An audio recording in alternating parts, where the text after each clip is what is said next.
Ah, okay. Hare Krishna. Hare Krishna. Welcome, welcome. Do you have another name, Prabhu? I don't have another name. This is my Okay. second. Okay. He's Zhang Chung Yes. Ming. Yes. Chung Ming, sorry.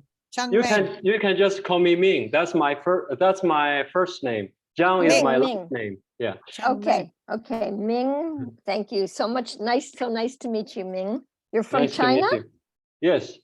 Wow, you came from far away to come to this meeting. He's Shall taking the intro course on impact of grief right now. Yeah. Nice. Thank you for joining. Shalagram, Sheila is here, Madhurya Leela. I'm not sure, Sachi Kumar. I can't see anybody, so I don't really know if I know you or not. They need to open their screen and then we can see them. Yeah. Okay, Madhurya Leela. I was supposed to Hare help you do this course in Alachua, but it's happening anyway. Oh, well, Through- it's a little course. Yes. Oh, Madhurya Leela. Yes. I do want to still do it in the fall, but my books didn't come yet. So we'll do this course and then we'll do it in Alachua too. But this is happening in Alachua because we're zooming it over there. Okay. All right. Well, we'll do it in Yeah. Alachua too. Sachi Kumar Prabhu, where are you from? Oh, I'm sorry, Houston? Alachua. Alachua. You're from Alachua too. Thank you so much for joining. And Shalagram, Sheila, I can't see. There's Shalagram. Oh, and you're from Alachua too. Okay, Madhurya Leela, you got your gang here. So thank you so much for coming. We'll just take 1 minute to just breathe and come into the room. Just not even a minute, just a few breaths. So we're going to breathe deeply and we're just going to let go of whatever thoughts and business we were doing before, whatever conversations we were having. Just letting that go. And then we are breathing in, being present to the new group that we're in right now. Letting go of any anxieties or worries. Breathing in and breathing out. I'd like to say a prayer and then I'm going to introduce myself. Thank you for coming, Nagaraj Nitai Prabhu. Namam Vishnu Padaya Krishna Prasthaya Bhutale Shrimati Bhakti Vedanta Swami Namane Namaste Saraswati Devi Gauravani Pacharine Nirvishesha Shinivadi Paschachitesh Tarne. Dear Srila Prabhupada, dear Krishna, I do have a false ego. Please bless us that this session, I may put my false ego on the shelf and allow you to run the show. Thank you, Hare Krishna. Okay. All right. So I just wanted to, oh, Sachi Kumar. Okay, yes. I know you, Sachi Kumar. I totally got confused. Now I see your other half. Now I know who you are. Okay, there we go. All right. White Lotus Grace is here. Thank you. I wanted to introduce myself. Some of you know me and some of you don't know me. I'm not sure if I know White Lotus Grace. Have I met you before? No, Hare Krishna. My name is Giri Govardhan Dasi. Giri Govardhan Dasi. Thank you so much. Nice to Thank meet you. you. Nice to meet you. I really like to meet everybody. And Nagaraj Nitai, have I ever met you?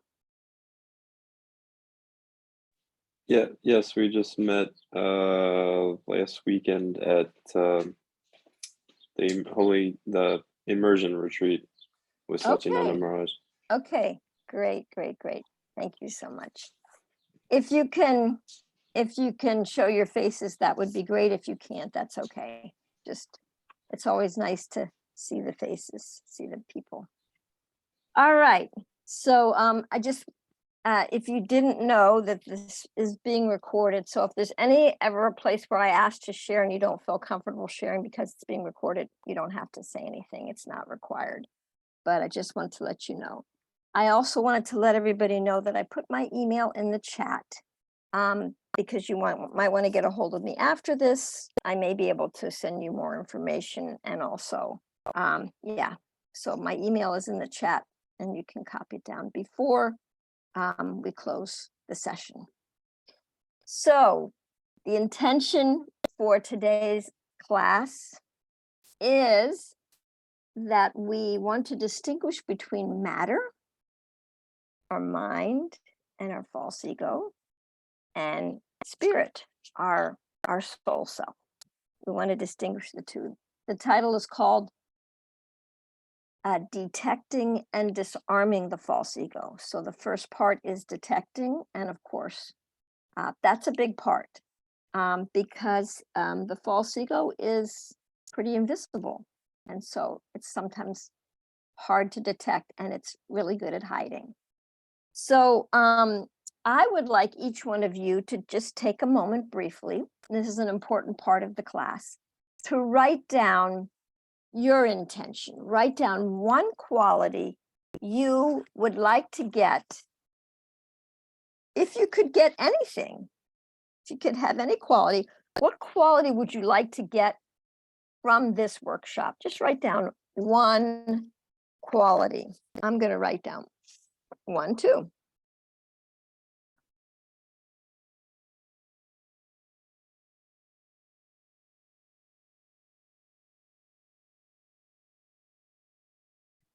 Okay. I'll give you 10 more seconds to write that down.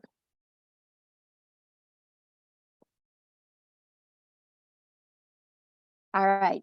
Does everybody have something written down? Okay. All right. So why do we have a false ego? I mean, if Krishna can do anything, why did he make a false ego? Welcome, Rupa Manjari. Why did he give us a false ego? All right, let's think about a computer. Say you buy a computer, brand new, you plug it in and nothing happens. Now it's not broken, but nothing is happening. What do you think is missing? Anybody have a guess? What's missing? You can raise your hand or shout out. Operating system. Operating system. Absolutely. The operating system, we need an operating system for the computer to work. Similarly, because we do not know who we are in our Swarup, in our spiritual identity, we don't know who we are. Krishna gives us a mechanism, an operating system, so that we have a place to stand. We have a place from which to operate. So we can learn, we can speak, we can interact, we can process, we can have programs and hold information, and then we can exchange. Similar to a computer, only much more sophisticated. So we've got this operating system. Now we understand the operating systems on our computers and our cell phones, probably much more than we understand our own operating system. And we use this machine 24/7. So it might be beneficial to understand our operating system. There's a lot of different ways we could understand the operating system. We're just going to focus on the basic false ego, just the basic part. So I'd like to start with making, how can we make the invisible visible? How can we make it visible? We need to be able to detect it. So I'm going to just give you a little what would you call, just a brief introduction to how the false ego starts developing and starts coming up in our life. It actually starts in the womb. In the Srimad Bhagavatam, it says that, around the 7th month, if we're fortunate, we may remember our past 100 lives. The soul can remember its past 100 lives.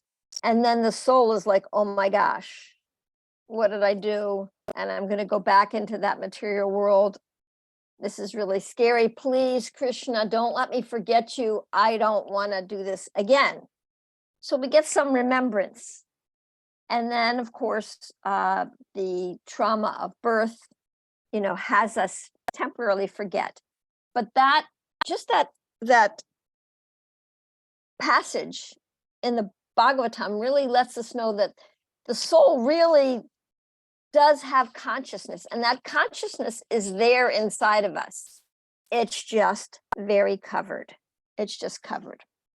So then here we are, we're a little baby and we don't know anything.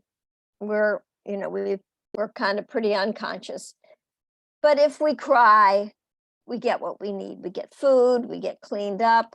And so we start interacting, but we don't really have a lot of consciousness of other people. And we don't really have much consciousness about ourselves, just when we're in pain. Then we grow a little bit more, and maybe we're a few years old. And we're used to a certain routine, and then maybe something happens. It could be something as simple as getting a baby brother or a baby sister. It could be somebody dies. It could be maybe we get sick. It could be somebody hurts us. It could be anything from something simple, even moving, to something huge, like somebody dying or somebody hurting us. In those moments of extreme pain and confusion, the little soul inside has like a reminder, like something doesn't feel right here. Something doesn't feel good here. Now, it is the soul speaking, because we're not with Krishna and we're not in our soul consciousness. So something isn't fully right. However, we only have material consciousness at this point. So through our little child material mind, we try to figure everything out, and we make decisions. We make a decision. And so I'll just give you an example in my life. Yeah, I was born and I had a brother who was 2 years older than me. And I guess that was really disturbing for him. And I remember that he very often, I don't know how old I was and when it started, but he would punch me and hurt me. And I remember my mother yelling a lot. And I didn't know it until I was around 48, but I made that mean that my mother didn't love me, because why is she always yelling at me? You don't yell at somebody that you love. And my brother's always punching me. He doesn't love me. And they're bigger than me and they're older than me. And I don't know what's going on. So it must be me. I must be unlovable. Now that's very painful. And we don't really like to stay in that pain very long. So pretty quickly after that, we compensate and we design another ego operating system. And that's like our protecting, proving, compensating persona. So I decided I'm going to be good. I'm going to get good grades. I'm going to get pats on the back from my mother, and I'm going to get my love. I'm going to have to buy my love, but I'm going to earn it. I'm going to earn my love, and I'm going to get it. And And I became a workaholic at the age of 8. And I worked really hard to get a lot of love. So that's just a simplified version of our false ego, just the beginnings of it. Now, these personas are always just compensating. You know, we're in our pain and then we're proving. And then, you know, then when somebody points out you're wrong, then we're in our pain again, and then we got to prove and protect. And a lot of the protecting is defense mechanisms, coping mechanisms, survival mechanisms. We do the best we can as little kids to survive and cope with life coming at us. However, we make up a lot of, we have a lot of belief systems that we make up. And yeah, and these tend to run the show rather than the soul self running the show. So that's just a little background. So these are the two basic personas covering our soul. It takes a lot of energy to maintain these two. We got to just keep maintaining them. But they're almost like apps that run in the background on your phone. We don't know they're there. They're always running, and they drain our battery emotionally, physically, mentally. They drain our battery.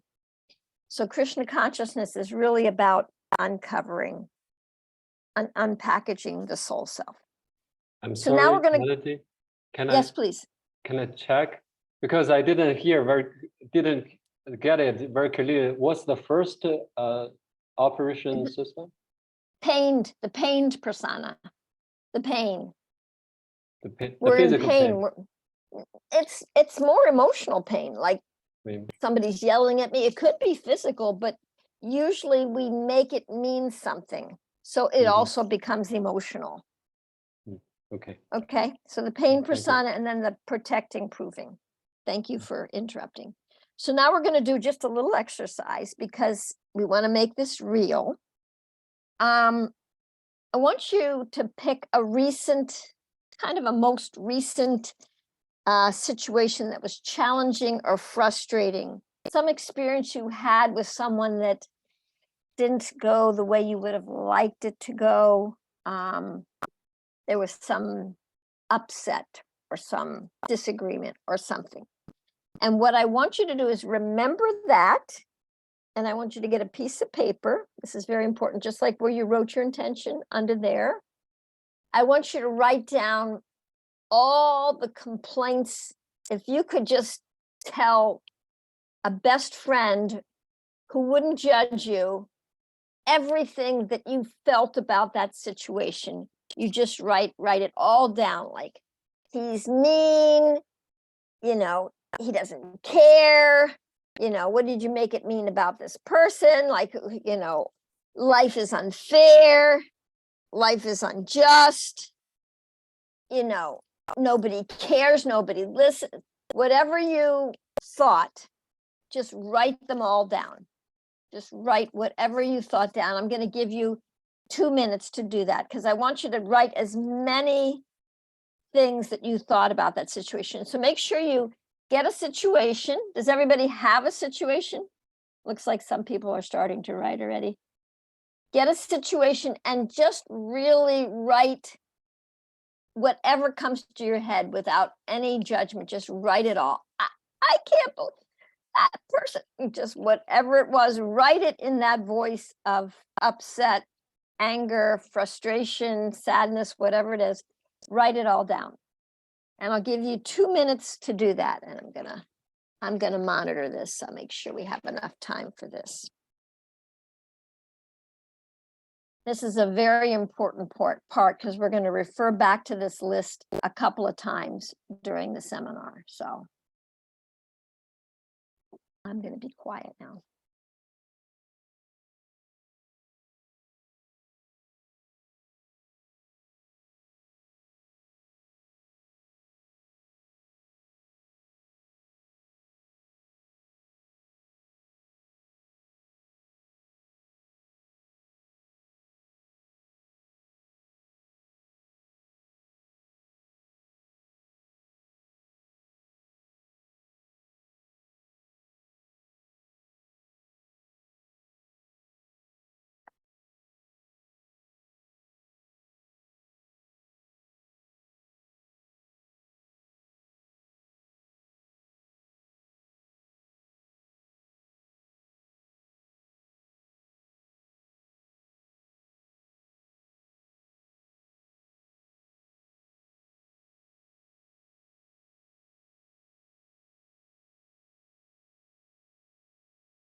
We have about 10 seconds left, so write as many as you can.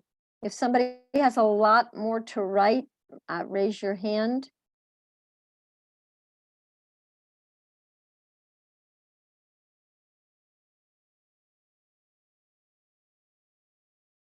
Okay, so nobody raised their hand. So I'm assuming that everybody completed a list. Can I see a show of hands? How many of you actually did a list and got some stuff down on paper? Can everybody who did that put their hand up? 2, 3, and the other people who, you got to push the hand on the reactions because all the other people, I can't see you. Sachi Kumar, Kamnia. Okay, I got that. Kamnia, Ragamanjari, Madhurya Leela, Mirabai, thank you. Okay, Nagaraj, okay. Sachi Kumar. Kamnia, Ragamandri, Madhurya Leela, Mirabai, Leeleshwari. Did you guys finish? I am not hearing. Maybe they are. Yes, Okay. I'm done, Mat. Yes, I'm done. Okay, thank you. Mirabai has done something. Okay. Any more people? Thank you. You can put your hands down now. Thank you, Shalakram. You have your hand up for a long time. Okay, I'm hoping the other 4 people have somehow been able to make a list. And anybody that's listening in another way, thank you, Mirabai, for raising your hand. Okay, this is a big part of the exercise. I would have broken out into groups, but we're going to do this by ourselves. You can put your hand down, Mirabai. Thank you. Okay, so now I want you to just read over that list once to yourself, and then I'd like you to take that list and I'd like you to read every line, but in front of each line, I'd like you to say, and you're going to do this with yourself, but I want you to say it out loud to yourself. My mind is telling me he's mean. My mind is telling me blah, blah, blah, blah.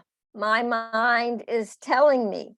And you, before each sentence, before each phrase, before each complaint, say out loud, my mind is telling me. And I'm going to give you 1 minute to go through your whole list and say, my mind is telling me at least maybe 10 times if you have 10 things on the list. So could you put the timer on, please, Rambaru? Thanks. All right, so your mouths should be moving. Anybody who's on the screen, I want to see your mouth moving so that I can tell that you're actually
okay.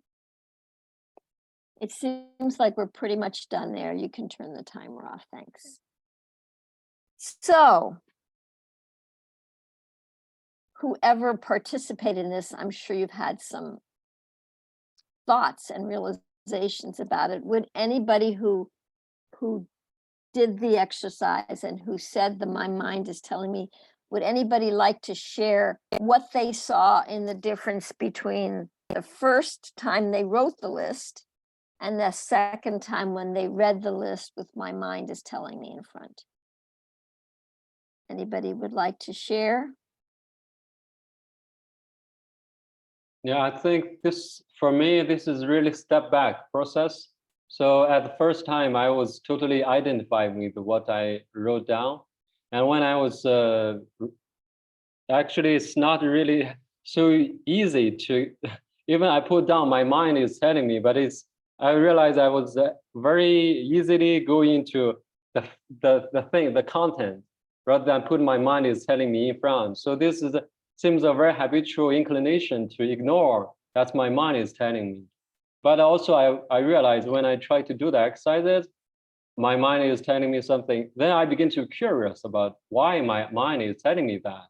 What it is doing. But before I was totally just occupied with that kind of the content, and I almost like get victimized by the content. I get overwhelmed by it. Yeah. Beautiful, beautiful, beautifully said, beautiful realization, beautiful. And yeah, the first time you like really absorbed, overwhelmed, and identified with it. The second time it was even hard to like say the sentence, but you got that. Nagaraj Nitai Prabhu, are you raising your hand? Would you like to say something? You got to unmute wasn't yourself. Okay, I wasn't raising my hand, but I'll share that. thanks. Yeah, I noticed that when I wrote it down, there was no separation between I and mind. But when I spoke, my mind was telling me it was like there was a clear separation, like, oh, it was my mind that was saying that. But when I was writing it, I was very much identifying with the mind. So Yeah. that was nice. Nice. Thank you. Thank you for stepping forward, even though you didn't raise your hand. Very well. Yeah, and this is the thing, you know, this mind and the false ego is very much connected with our mind. It's so invisible, we don't even notice it, and it's talking to us nonstop, and it's telling us so many things. The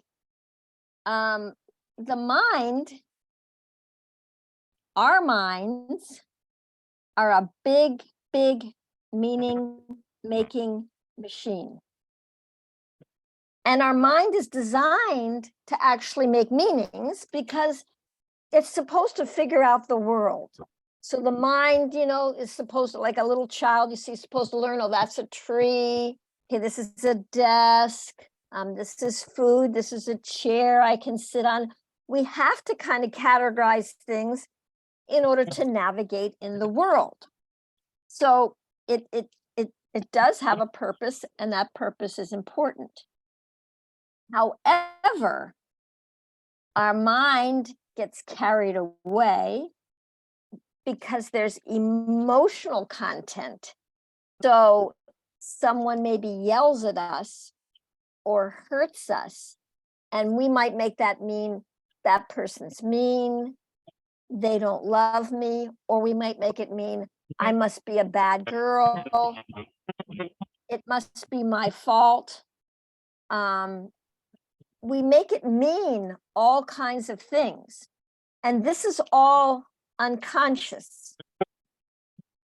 And so but these decisions that we make when something happens to us, especially when you're little. Sachi Kumar Prabhu, is it possible that you can mute yourself, because we're getting a little feedback from you? That would be great. Are you trying to say something? No.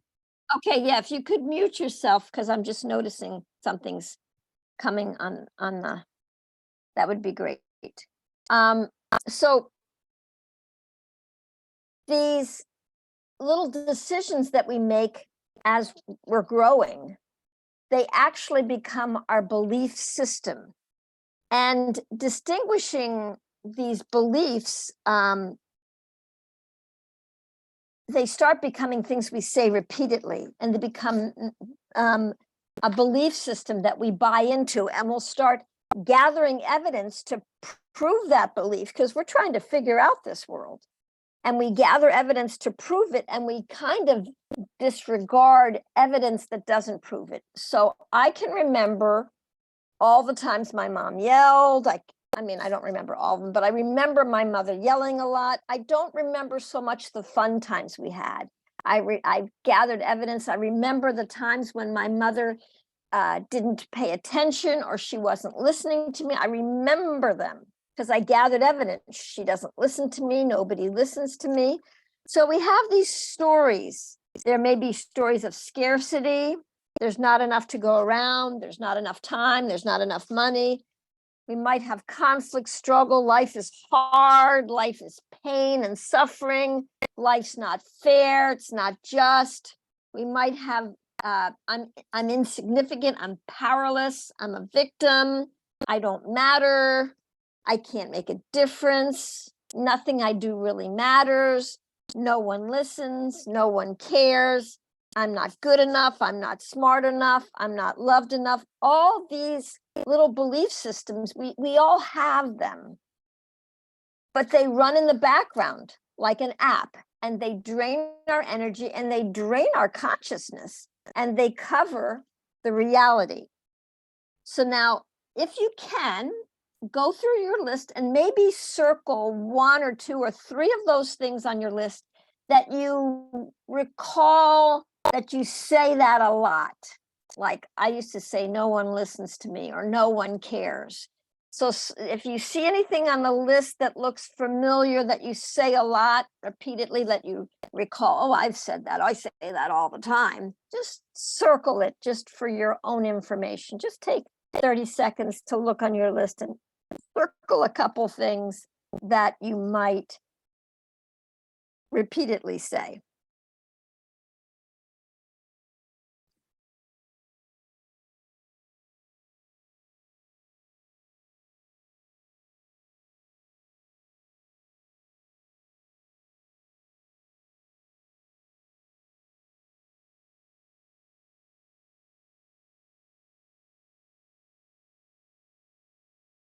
I'd like to take this time to welcome the new people. I'm sorry we're in the middle of an exercise. You missed the first part of it, but you'll catch up.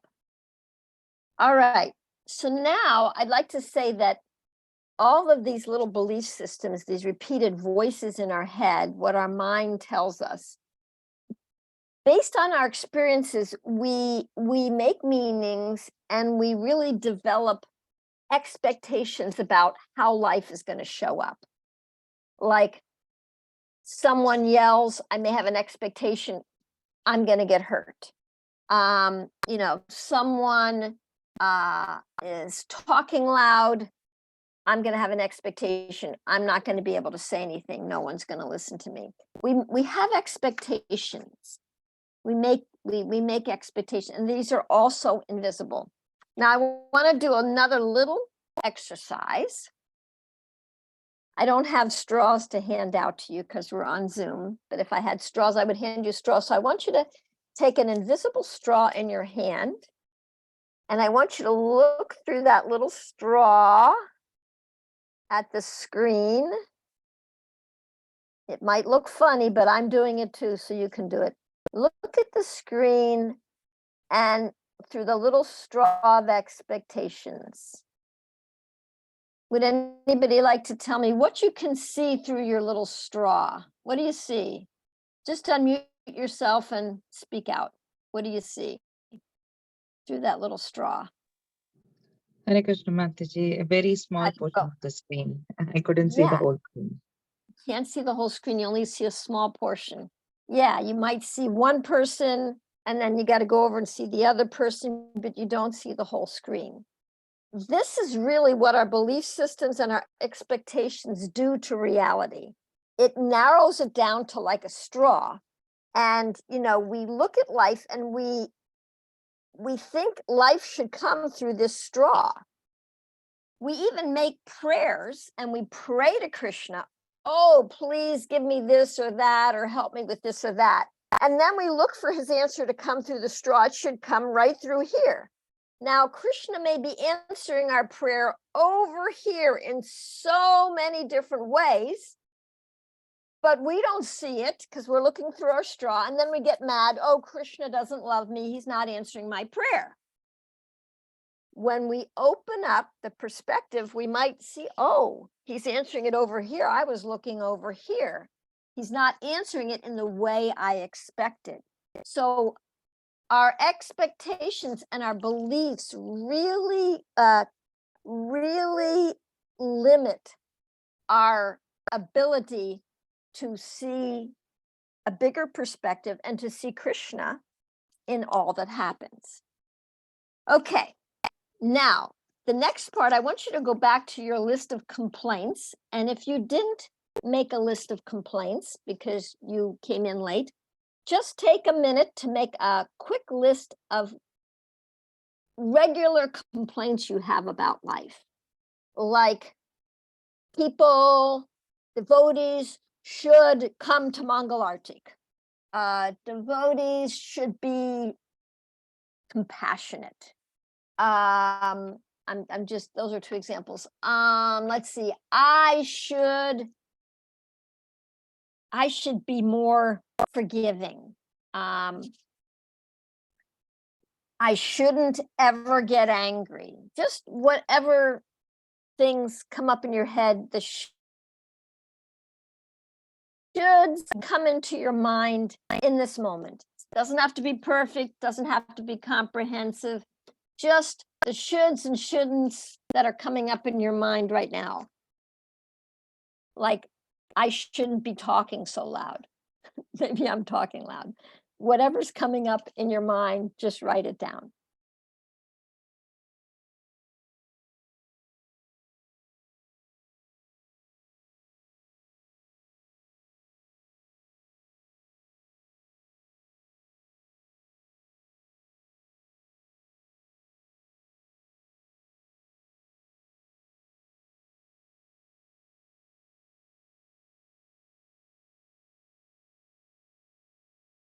As you write these things, I want you to notice your resistance in saying those things.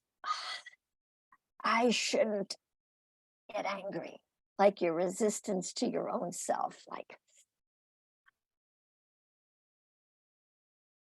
I should be more kind. People should listen. Why don't people listen? They should listen. Just feel your resistance in the shoulds and should nots.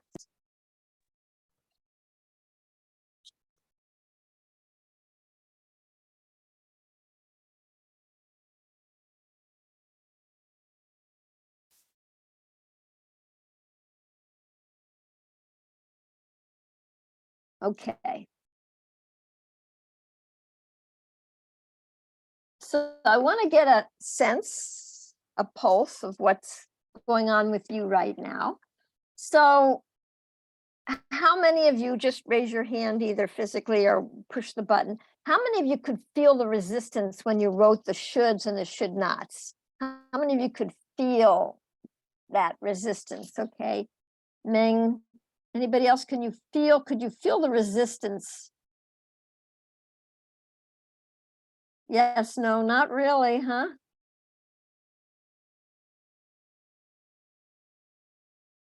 Anybody else could feel the resistance? What did you feel? If you didn't feel resistance, tell me what you felt. Anybody want to share what they felt?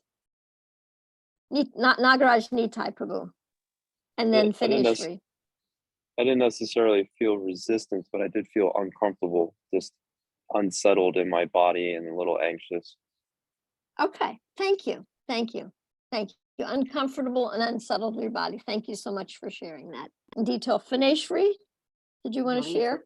Belief that I said what I was thinking out loud, in a sense, by writing it down. Oh, relief. Oh, you felt a little relief that I could like write it down and get it out of my body. So a little relief. Okay. Okay. Anybody else feel anything? Thanks for sharing that. Yeah, I think I feel the contraction movement in the body, almost like a resist very, very heavily, and also then there's a lot of resentment or anger would just Mm, arise. yeah, yeah, yeah. You could feel that. Thank you. Thank you for sharing that. Anybody else? I forget your name, White Lotus. Gary Govardhan. Gary Govardhan. Gary Govardhan. Yes. Did you feel anything? I'm putting you on the spot. No, If you don't want to share, you don't have to. oh, that's fine. I don't feel put on the spot. Actually what I was feeling was difficulty connecting with should and should not, because I don't really think that Okay. way so much. Okay, good. Okay. Okay. So the things that I was thinking of, then I just don't know how, I couldn't like connect okay, so I don't really feel resistance with that. But the feelings are more like, I would say like passion. Like Passion. a conviction about, and that frustrate me in like the consciousness and I mean, like a lot of it is like impersonalism. I actually feel like really fiery about impersonalism. So it's not exactly resistance. It's more like, Well, a conviction, a conviction, a passion, and a belief, like this is how it is, or something like yes, that. yes, Yes, like a passion. Yes. yeah. Yeah. Thank you so much. Thank you for, I really wanted to know your name. That's why I called on you. So, but Thank thanks you. for sharing. No Okay. So, yeah. So these convictions we have, these beliefs that we have may not allow us to see a bigger reality. They may not be able allow us to be able to see what is going on for another person, what's happening over in that world. They may not even be able, we may not even be able to see what's actually going on for us. We may not even recognize, what we're feeling when these beliefs are circulating in our head. So these beliefs that we have shut us down to being able to see other things. And so when we see other things that don't fit into our belief circle, we kind of like either ignore them, push them away, or resist them. We may resist people. I'll just use your example, who are impersonalists. It's like, oh, they really irk me. It's like, I can't believe they can't believe in a personal God. How can they just believe it's all one? It doesn't make any sense. So there is some kind of like separation between me and that person.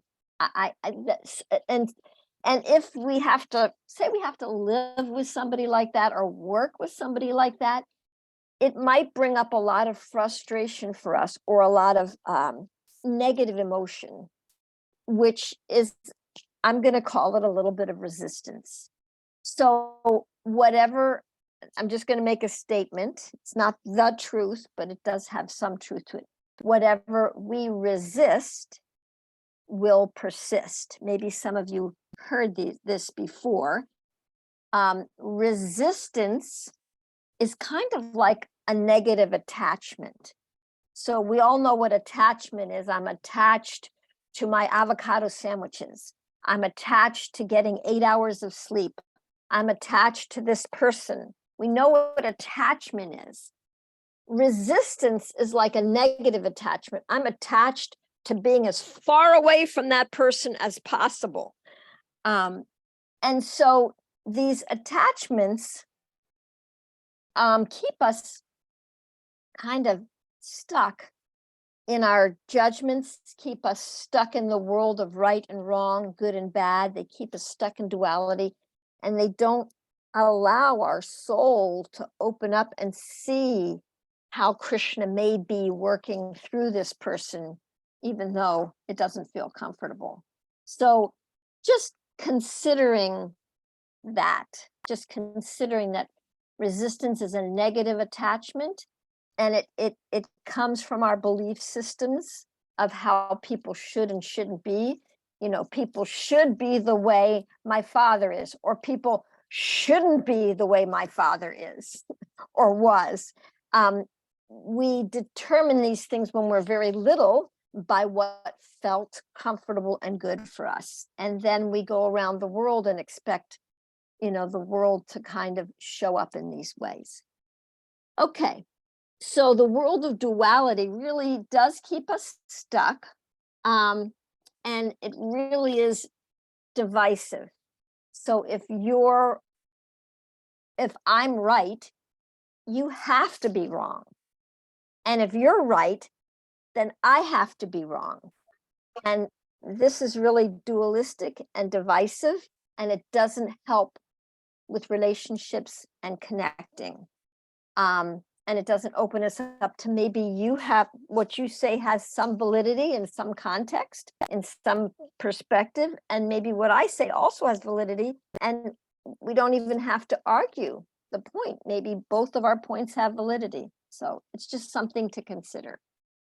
All right, now I'd like to just go on to one more topic, and then we'll go to some questions, and then we'll go to another aspect. So complaining and blaming.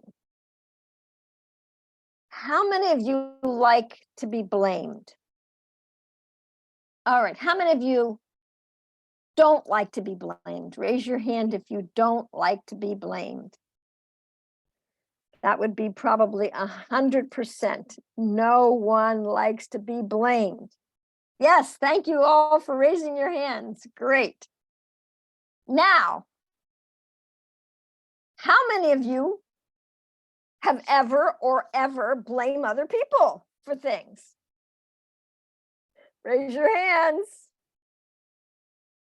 I should see all the hands. We all do it sometimes. We all blame others sometimes. So what is this thing of blaming and complaining? What is this? There has to be some, thank you for raising your hands, all of you. I'm glad that you're participating. Thank you. Complaining and blaming, there is some payoff to that. We get to feel better about ourselves. We get to feel right. Maybe we get to look good. I defeated you. Maybe we get to avoid responsibility. Hey, it's not my fault, must be yours. And these are payoffs. And this is why we continue to do this, because there's some payoff. Now, what we forget to look at is there's also a cost to blaming.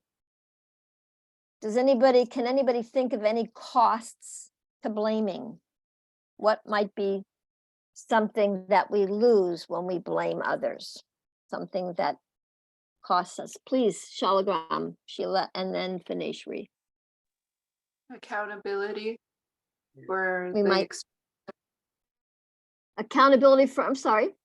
for the experience. Accountability for the experience. We don't even get present to what really fully happened. Thank you. Did you raise your hand, Fineshri? Or was I Yeah, just but mine was imagining kind of it? the same, so. Okay. What else might be a cost? Nagaraj Nitai Prabhu. There seems to be some rigidity that it's this way and it won't be any other way, which seems to contribute to that straw vision of everything. Like a stuckness. It just keeps. Okay. I was actually thinking of Fineshri. something else. Yeah, I was thinking Go of, ahead. I think the ability to actually grow too, possibly. If you're blaming somebody, then you don't take, like they said, you don't take responsibility, then you have no ability to really expand your vision, Nice. Thank you. There were two things in the chat. One person said resentment may develop, and another person said relationship. Yes, it costs a lot of relationships when we blame another person. I mean, a lot of what you said was about our personal self, but what's the impact we're having on another person? We don't want to be blamed. They don't want to be blamed. They might really feel hurt. They might feel angry. And guess what they might do when they feel hurt and angry? they might push back and shove it all back on us. And we could start a whole fight, a war, as Ron Bruce says, war, we are right. We're just shoving the blame back and forth and nobody's happy and everybody's hurt. That's a huge cost to blaming and shaming. So the tip is to really be present to the cost. How do I feel when I blame others? Does it feel good? And how does the other person feel when they get blamed? So 99% of human beings do not respond well when they're corrected or made wrong or blamed. And making others wrong tends to bring up that protecting persona, maybe the proving persona. It brings up our coping and defending mechanisms, whether it's fighting, the other person might fight back, whether it's, hey, I'm out of here. And they walk away and then they don't talk to us for a month. I don't want to have anything to do with you. Bye. Or they just like, don't say anything, but then the next time we see them, they ignore us. So yeah, we really want to get the effects. So now we spent this part of the session in detecting our false ego. Detecting the false ego is more than half of the process. Detecting the false ego begins when we feel uncomfortable, when we feel pain, when we feel, yes, upset, even when we feel angry. It can really trigger us. There's some pain inside there. Now, Krishna designed pain to help us to recognize, hey, something's not working here. And usually our false ego, our operating systems have something to do with that. The way we operate, the way we cope, the way we protect has something to do with that pain. And when we can pause, oh, there's some pain here, either for me or for another person. There's some pain here. And be curious, what is going on inside of me? What is going on here? What's going on? We can really learn a lot. Okay, so that's about detecting and being self-aware. I'm going to give you 5 gifts for disarming, but I want to just pause here briefly to see if there's any questions about what I said in that first part. Any thoughts, questions, even reflections, something you got out of that? Yeah. Melody, Mhm. I have 2 questions. Okay. One is we are talking about the mind is meaning making, and it's the false egos almost directing the mind to protect us this way. But in the Bhagavad Gita, it talks about there's an intelligence in between mind and false ego, right? So I wonder what's the position of intelligence in this teaching you are talking about? Okay, so I write about this in my 2 books, which I'll tell you about at the end. Basically, the mind is kind of like a computer screen, okay? So the mind doesn't really have a life of its own, but whatever it is fed by, it will project that.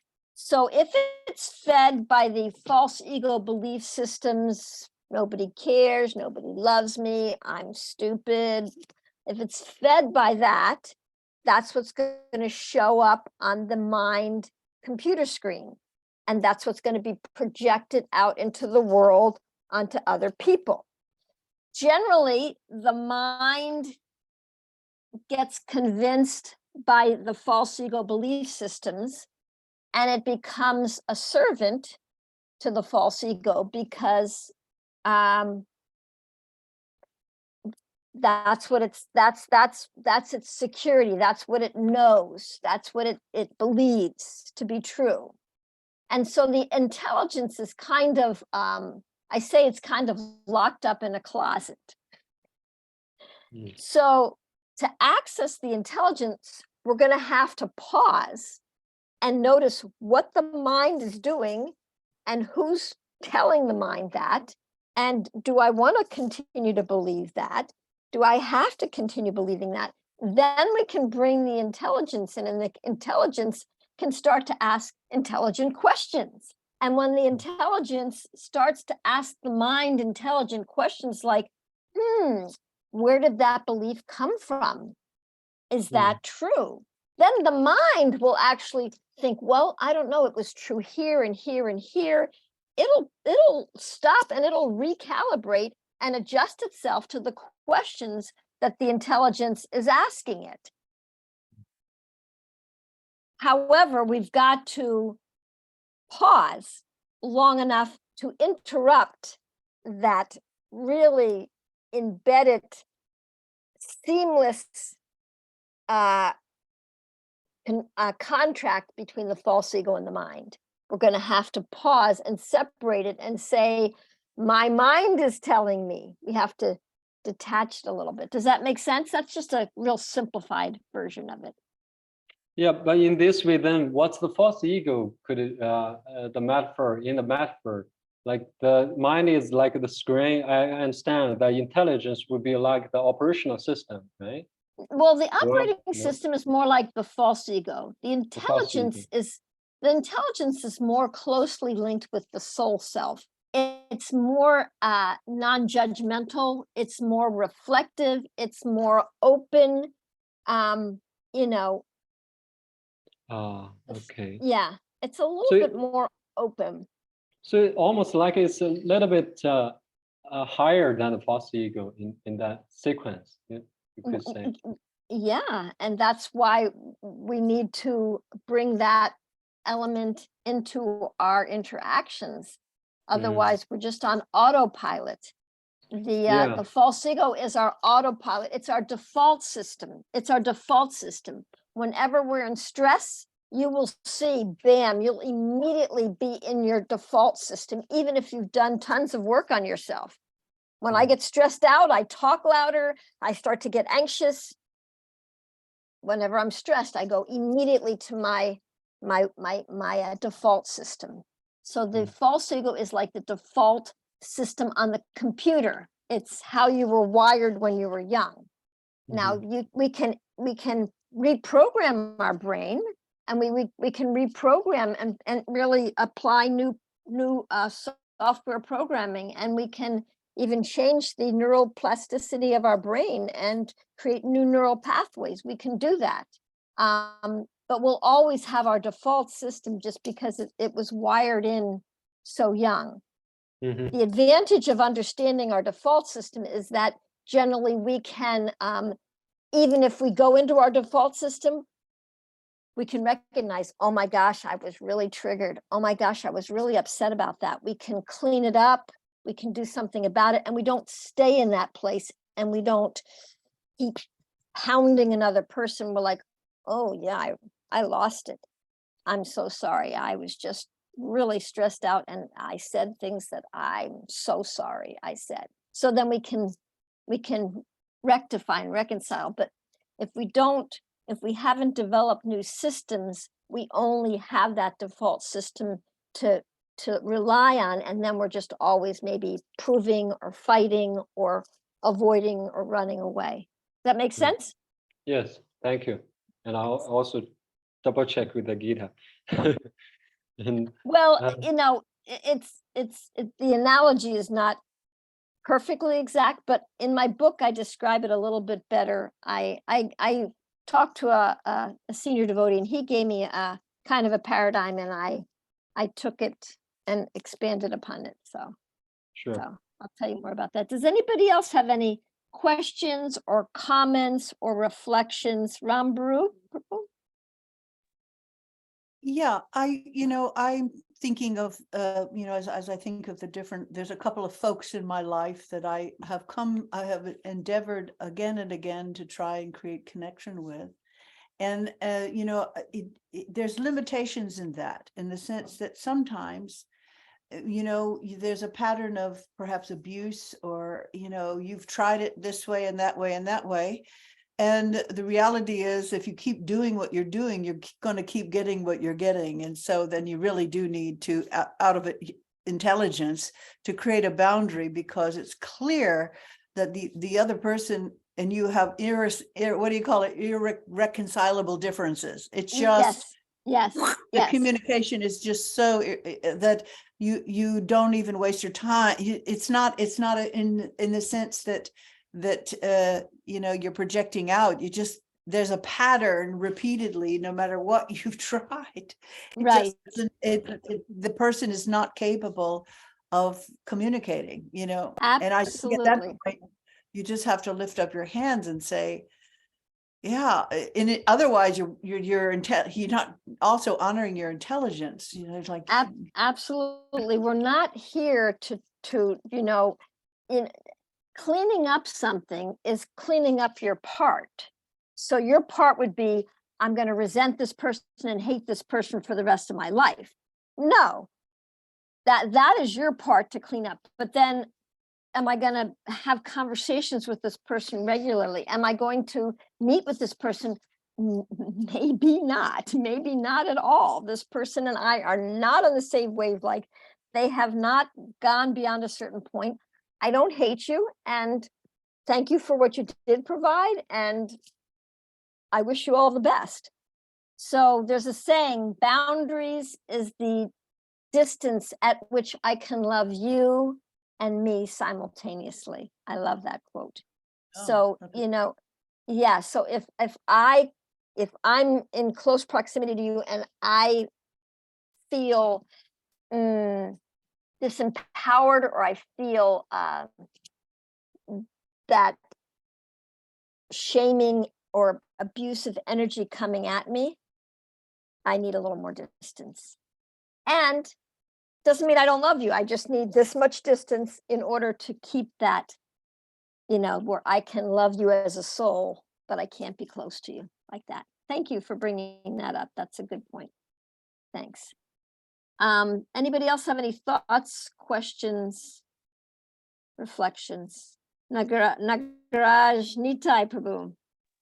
Well, I was wondering if you were familiar with Richard Schwartz's internal family systems model.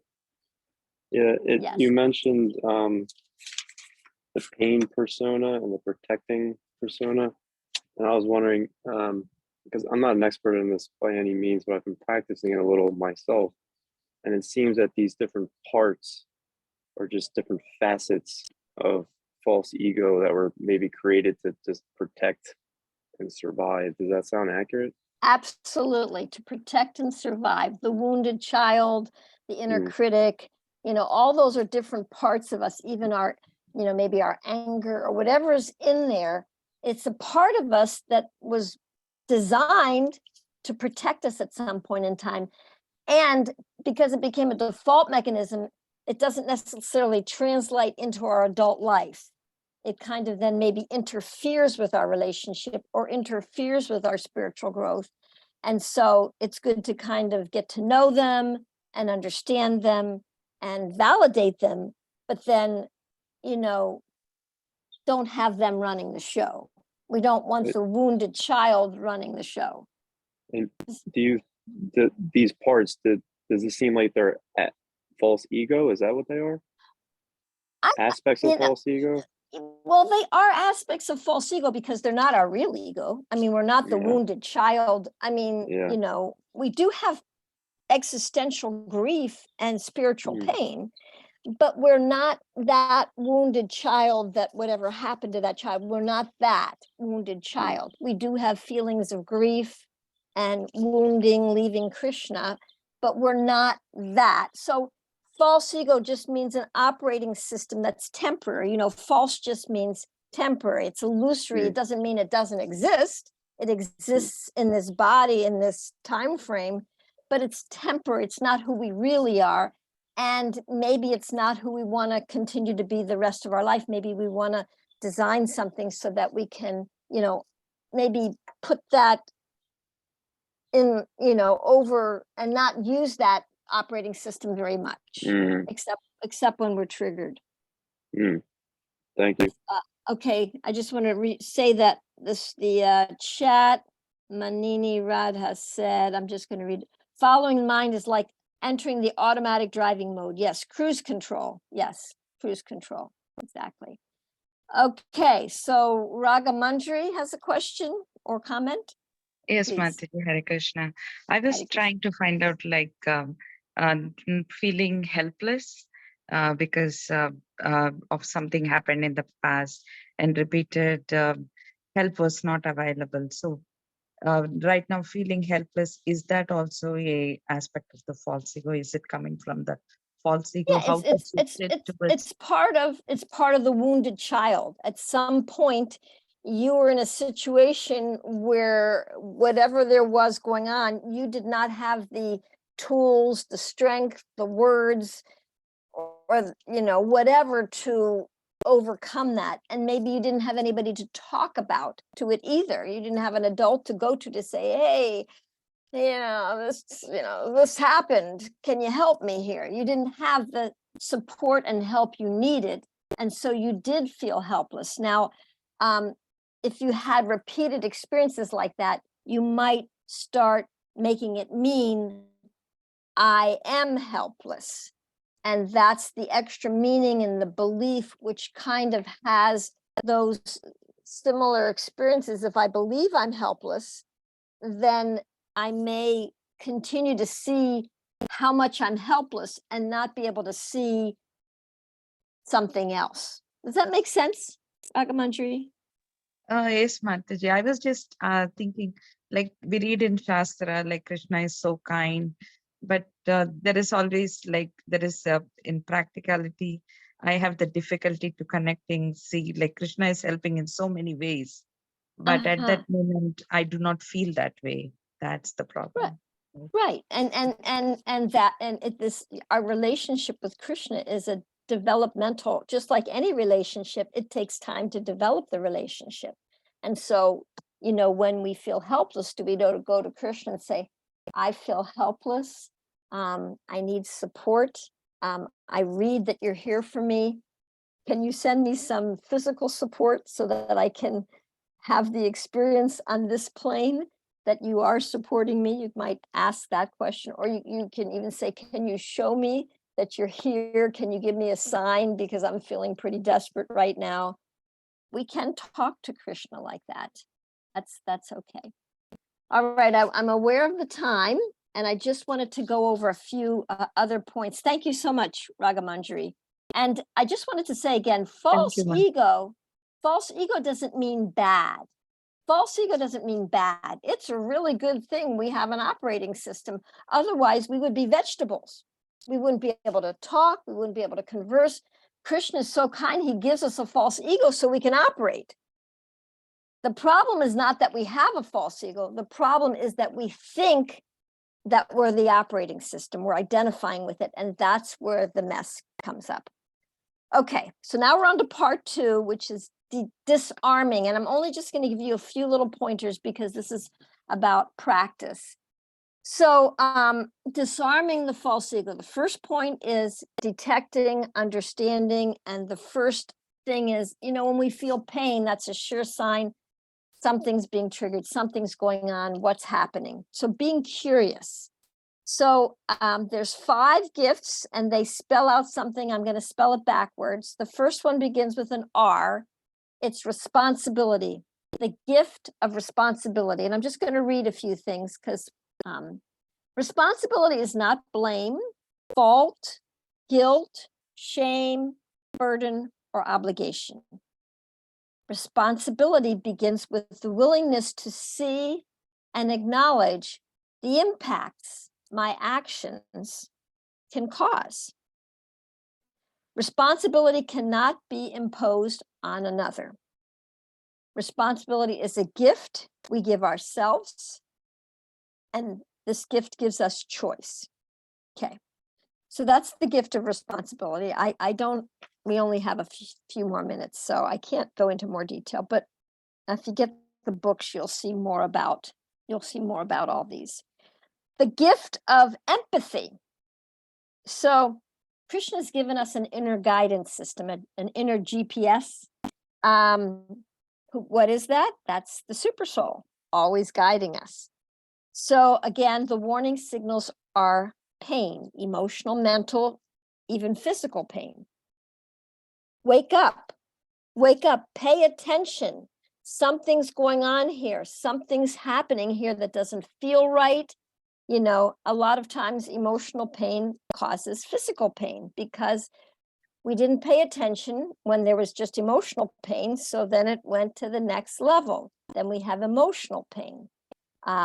Louise Hayes writes books, and when you kind of distinguish what's going on emotionally, sometimes you can relieve physical symptoms sometimes. So pain is one of our greatest guides when we pay attention. So empathy, the practice of nonviolent communication, compassionate communication, really helps us to learn about empathy. And there's two important aspects to compassionate communication. The two main aspects are feelings and needs. This is just a really quick thing. This is a whole big science, but it's just two basic things. When we feel something, if we're feeling like a positive, happy feeling, it's usually because our needs are being met. If we're feeling some kind of a uncomfortable emotion, it's usually because our needs are not being met. Now, if you want, if you write to me, I will send you on an email, I'll send you a card with one side that has feelings and one side that has needs. So needs are universal. Needs are like security, comfort, affection, attention, love, community, belonging, acceptance, meaning and purpose. Needs are universal. Nourishment. So I'll just give you a distinction. I may say, I need potato chips. So potato chips is not a need, it's a strategy to meet a need. I am hungry and I want some crunchy food. So there could be other options. If I distinguish that I'm hungry and I want something crunchy, I could eat carrots, I could eat celery, I could have popcorn. There's so many options besides potato chips. So potato chips is a strategy to meet a need. I just would give you that distinction. If you don't see it on the chat box, my email is wholeandcomplete108@gmail.com. So if you want that card, you can write to me and I'll send it. So other needs are, we all want to be heard, we want to be understood, we want to be validated, we want to be seen, we want to make a difference. These are all needs. So I want you to go back to the exercise. Oh, no, we're not going to do this. We don't have time to do this. So we can take a complaint. I'll just take one complaint. Needs versus wants. Goodness is okay. Thank you. So let me say I have a statement, a complaint. You don't care.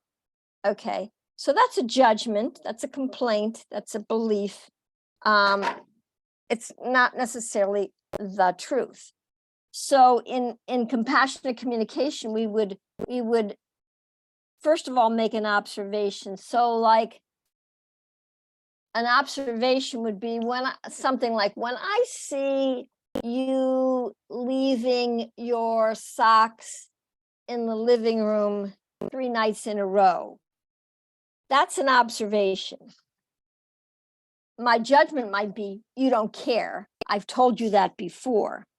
But the observation is specific. And then in that observing, we can pause. We can pause and say, okay, I don't have to go to the judgment. I can be a little curious. I noticed that your socks have been on the living room floor 3 days in a row. I'm feeling a little frustrated. I have a need for cleanliness and understanding. Could we have a conversation about this? Can you tell me, what's going on here? It's a whole different energy than you don't care and you never listen to me. So that's just a little tidbit there.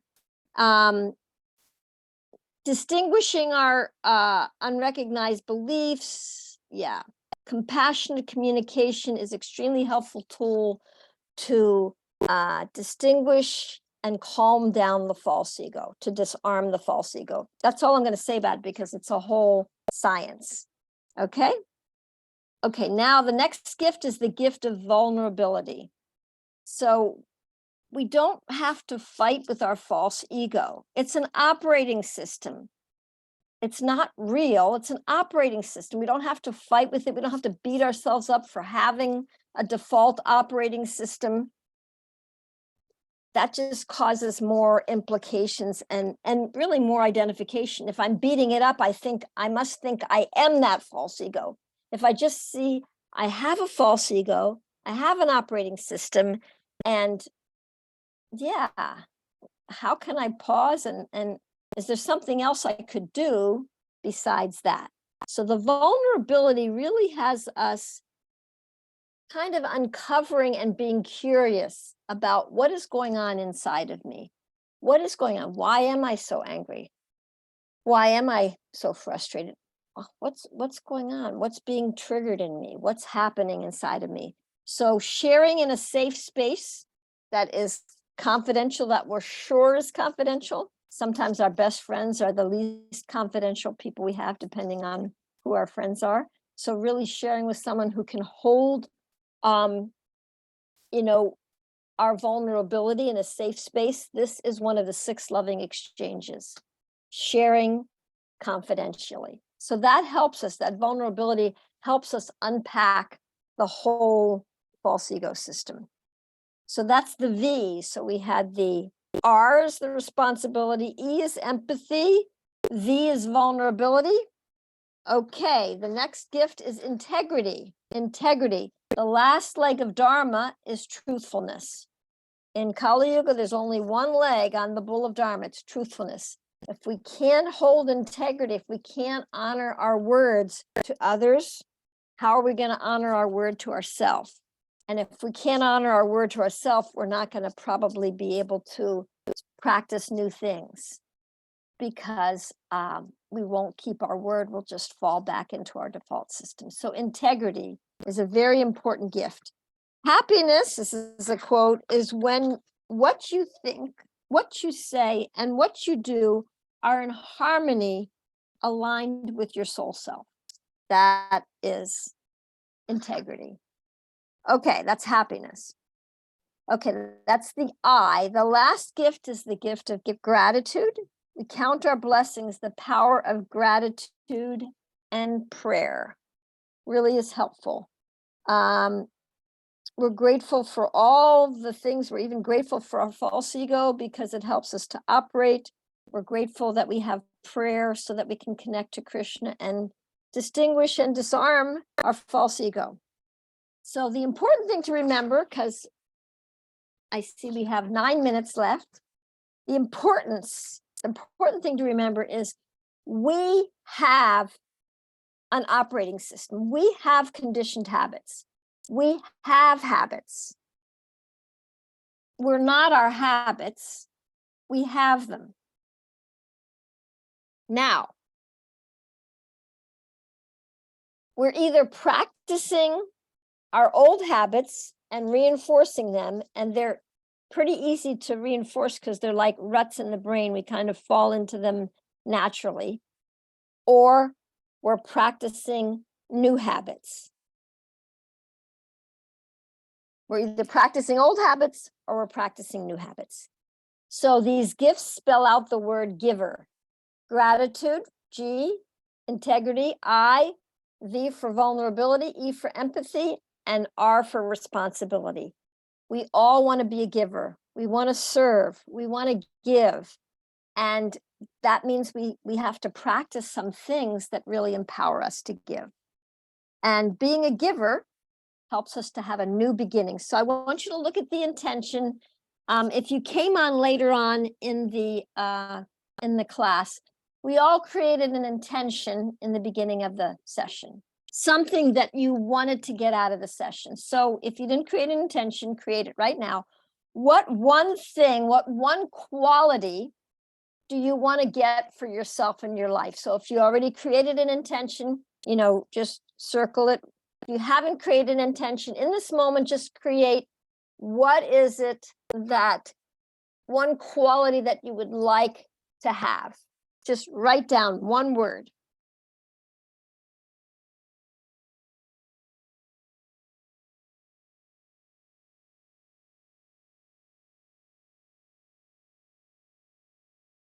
So now my request is that whatever you want, whatever you wrote down, or if it's one of these 5 gifts that I just said, gratitude, integrity, vulnerability, empathy, responsibility, or whatever else you picked.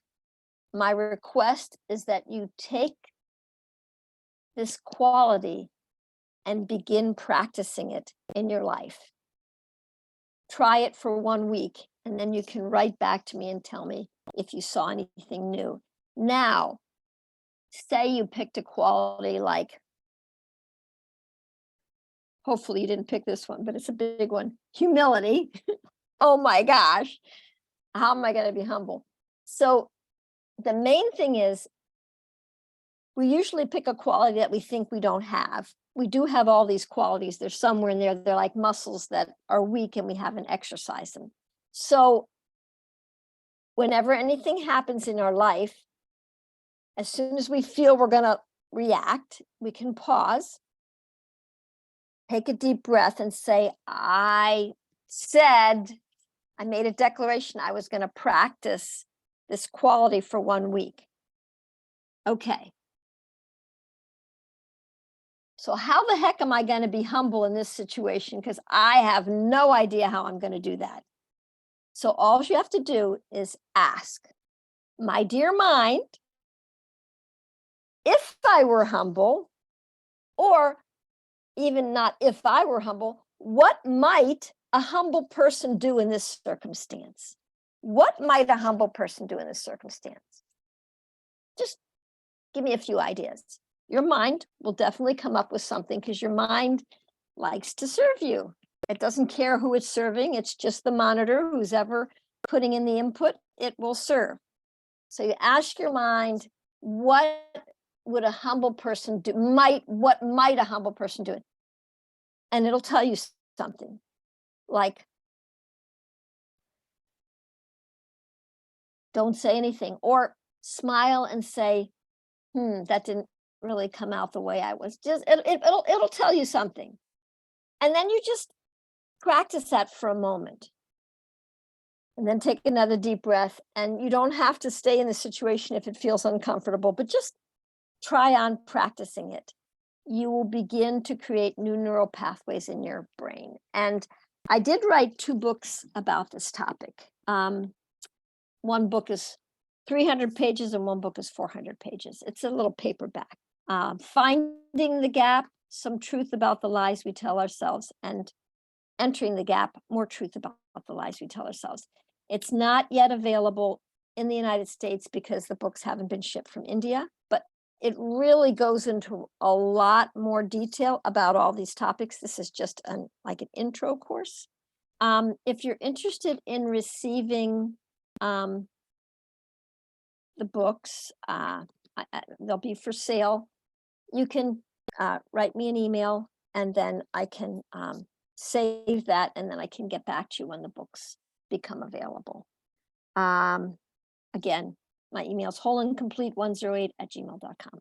So we have exactly 3 minutes. If anybody has any last, I like to be in integrity, any last minute thoughts, questions, comments, feedback. I'm all ears.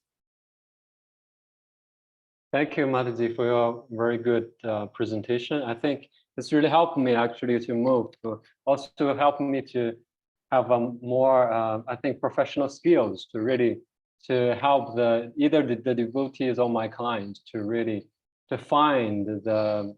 I think this has been something I have been stuck in my practice now, because when we get emotional, we tend to stuck there even. So, but if we tell ourselves, oh, our mind is making us feeling this. So we could go, I think I could really help them to go deeper to find their intention, and maybe more emotions about that real part could come down. So this is really good.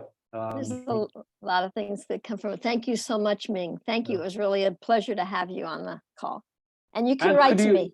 Yeah, could you text your email in the mailbox in the email? I did in put the, it, I put it in the chat. I did put Oh, it way at excellent. the top of the chat. Okay, It's sorry. way at the top. Okay, so copy it down. Yeah, Please, thank you. Manini Radha. Thank you so much. Manini Radha. Unmute yourself, yeah. Okay. Hare Krishna. Thank you. Thank you, Maharaj. Well, I have a question. Could you briefly explain what's the relationship between blaming ourselves and blaming others, or hate? Even we have we may hate ourselves, and what's the relationship between we hate ourselves and we hate others? What's the relationship between these two things? Thank you. Yeah, it's part of an operating system that we developed, you know, when we were young, when we were brought up. So if we're hating ourselves and blaming ourselves, chances are we've probably been shamed a lot when we were little, and you know, scolded or even hurt, and we really developed a strong connection with the pain persona. I'm bad, I'm not loved, I'm stupid. And then we've gathered more evidence for that, and it's become much more strong. So we may be blaming ourselves. Now, the other side of that, the protecting persona may say, let me take the blame, because then maybe I won't get hurt if I take the blame or something. Or I might as well take the blame, I'm going to get it anyway. Whatever the defense mechanism is, it decided that was the best course of action to take when I was younger. Now, somebody else might have fought back, and they might be into approving, and they might be into fighting and then blaming the other person. So it's really the same thing, just directed in two different directions, but it's really a distraction from who we really are and how we want to operate in our life. So it doesn't empower. So just there's just a stronger identification with the pained persona, the wounded child. And then, you know, you may want to look at that and just see, you know, where did that come from? When did that develop? What did I believe? Is, you know, this, if you get the books, it tells you a lot of different things that you can do to distinguish that. But that's what it is. It's just a stronger identification with the pain, because, you know, you were blamed a lot when you were little, and so you really came to believe it's my fault. I'm the one that messed up. And then you can't really see it any other way. Does that make sense? Yeah. Okay. It's 7:31. I want to honor everybody's time. Thank you. Thank you. Thank you so much for your, all of you who came in, RRD, Yuvati, Radhika, Karuna Dharini, Ragamandri, Madhurya Leela, Mirabai, Sachi Sutta, Nagaraj, Nitai, Fineshri, Rambru, Manini Radha, Giri Govardhan, I remembered your name, Shalagram Sheila, and Ming. It was just a pleasure to be with all of you. Thank you so much for your time and your attention and your active participation. It was so fun to be with you. Vanchakalpatibhyascha kripasindhubhyevacha patitanam pavanebhyo vaishnavebhyo namo namaha. And if you have other questions, you can email me. It's okay. Thank you. Thank you. Thank you. Thank you. Thank you. Thank you. Thank you so much. All right. We'll stay in touch. Hare Krishna. I'm going to Hare stay Krishna. on. Hare Yeah. Krishna. Krishna. Nice to meet you. Thank you, Hare Krishna. Hare Krishna. Hare Hare Bol. Krishna. Thank you, Giri Govardhan. Shalagram. Thank you for coming. Manini Radha. Yuvati. I didn't get to see you, but thank you. Thank you. Thank you. Thank you. Giri Govardhan. Thank you.